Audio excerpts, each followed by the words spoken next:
3 মিনিটেই আমরা চলে যাচ্ছি গফরগাঁয়ে। আর আমরা ছিলাম হোসেনপুর, আর এখন হোসেনপুর থেকে কিশোরগঞ্জের হোসেনপুর থেকে আমরা চলে যাচ্ছি গফরগাঁয়ে। তো কিশোরগঞ্জ হচ্ছে একটা জেলা আর গফরগাঁও হচ্ছে আরেকটা জেলা। তো দুইটা জেলার মাঝে এই ব্রিজটা, আর এই ব্রিজটা হচ্ছে একটা নদীর উপরে, তাও সেটা হচ্ছে ব্রহ্মপুত্র নদ।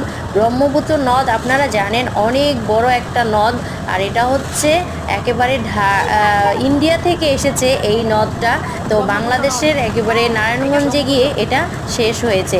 তো এই নদ অনেক লংয়েস্ট রিভার এটা। তো আমরা কিন্তু এই পার থেকে ওপারে যাচ্ছি, মাত্র 3 মিনিট সময় লাগছিল। আর অটোতে ভিডিও করছিলাম আমি অটো থেকে। তো এই যে আমরা এপারে চলে এসেছি, এটা হচ্ছে গফরগাঁও। আর এই গফরগাঁয়ের ব্রিজটা পার হয়ে এখন আমরা চলে যাব গফরগাঁও রেল স্টেশনে। তো এইটাই আজকে এখানেই শেষ করছি। আর এই যে গফরগাঁয়ে দেখেন নিচু জায়গায় বিল্ডিং করে রেখেছে, এখানে